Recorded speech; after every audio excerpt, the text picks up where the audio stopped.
Bismillahir Rahmanir Rahim. Assalamu alaikum. I'm Zainab Ansari and I welcome you to a new episode in our series Women of the Quran by Muslimah Media. So today's woman is truly amazing and she is known as Bilqis or the Queen of Sheba. Now she is not mentioned by name in the Quran, however we do know her name based upon Quranic commentaries as well as other literature that tells us more about her life. Now Bilqis, I have to note that if we look at all the accounts of kings and rulers and people who wield political power and the way their stories are presented in the Quran, Bilqis is actually is really one of the few rulers that's mentioned in a positive light. Bilqis' story, in fact, so sort of astonished commentators, Quranic commentators during the classical period, that some of them doubted, was she truly a woman? Was she truly fully human? That was actually a question they asked. They even asked, was maybe her mother not from the jinn kind or something like that? But no. Bilqis was a woman, a human being who ruled what is probably today present day Yemen. And she ruled during the time of the Prophet Sulaiman alayhi salam. So just imagine this. Just picture a woman who is seated on the throne of a vast kingdom. And this woman is blessed with abundant wealth and riches. In fact, Sulaiman alayhi salam sends a bird called the hoopoe bird that to actually kind of scout her territory, and the bird actually comes back to Sulaiman alayhi salam. Well, actually, the way the story goes, Sulaiman didn't quite know where the bird was. The bird himself kind of strays into the kingdom of Bilqis and comes back to Sulaiman after a prolonged absence with an amazing story. And the Prophet Sulaiman alayhi salam at first was quite surprised, quite astonished to hear about this powerful woman who apparently was ruling a kingdom alone. She didn't have any type of male consort, although she did have a group of advisors. And one of the things that the Quran mentions about her particular style of leadership is that she consulted her advisors. So she was a very wise, just, sagacious ruler in a time when rulers were largely male and many of them were quite oppressive. So that's really how her story kind of unfolds. Vast kingdom, blessed with abundant wealth and riches. In the words of the hoopoe bird who goes back to Sulaiman to report, to the Prophet Sulaiman to report what he's seen, she was given absolutely everything. Everything was at her disposal. And the Quran talks about the astonishment of those who hear about this woman ruling this vast land. And as we well know, Sulaiman himself is a power in his own right, And Sulaiman alayhi salam is both a prophet and also a king.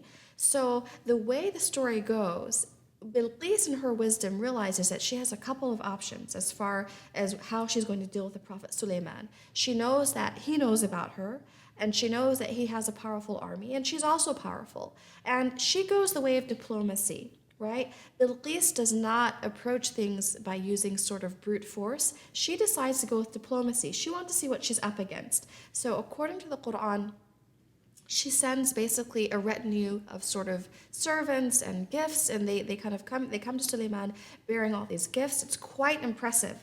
But faith wins, in the end, at the end of the day, it's faith that wins out. And we know that what happens ultimately is that Suleiman decides to actually bring Bilqis to him, and that's what he does. He miraculously kind of causes her throne to actually be transported to his palace. She is quite taken aback by what she sees. The Quran talks about her entering the palace and beholding what appears to be kind of like a body of water in front of her. So basically the palace has this glass floor. She doesn't realize it's glass. It looks like water. She lifts her skirts, and then Suleiman explains to her what's happening. And the Quran recounts that she says, قالت بسم الله الرحمن الرحيم قالت ربي إني ظلمت نفسي, right?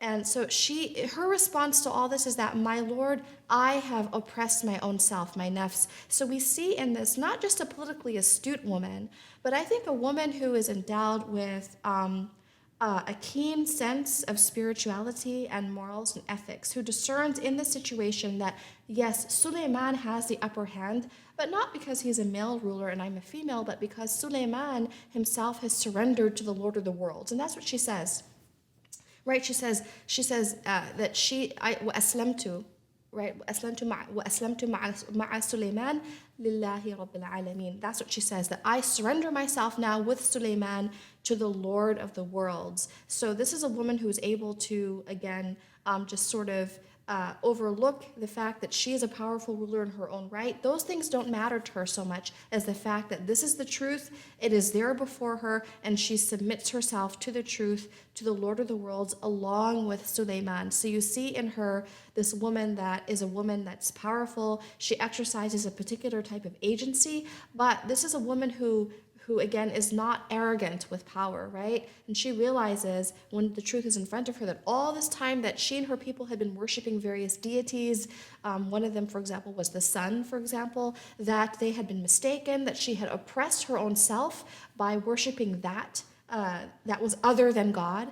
She recognizes and very humbly acknowledges all of this, and her prayer, like the prayer of Asiyah before her, is memorialized in the Quran. Now, I want you to note, though, there's nothing in the Quran that says that she surrenders herself and obeys and kind of submits to Sulaiman per se. No, she, in her own words, says that she submits to the God of Sulaiman, the Lord of the worlds. Now, some of the commentaries come and say that ultimately she marries Sulaiman and she kind of cedes her kingdom to him. The Quran doesn't say anything about that. It just says that she recognizes the truth of the situation and she becomes a Muslim, and she basically accepts the Islam that Sulaiman had accepted. And that's why I love the story of Bilqis, because again, this is a story of a woman who wields political power in an age where it was just highly, highly unusual, right? And she does so in a very wise way. She doesn't sort of, she's not confrontational with Sulaiman. She says something, and the Quran kind of has her saying that when she makes this observation that when you have basically two kingdoms in conflict with each other, that what kings usually do is when they go into a place, they don't elevate people, but they usually debase people. She sees that, and she does not want her or her people to experience that type of debasement, right? She's not interested in getting into any type of armed conflict. She resolves the situation quite peacefully, quite diplomatically, and also in doing so, she affirms the faith of Sulaiman, and she herself, in her own right, becomes an exemplar for women of faith in subsequent generations. So this is Bilqis, the queen of Sheba. She ruled what is probably somewhere near present-day Yemen, and her story, I think, is very, very fascinating. So inshallah, make sure you check out the other fascinating stories in the rest of our series, Women of the Quran, by Muslimah Media channel. Thank you.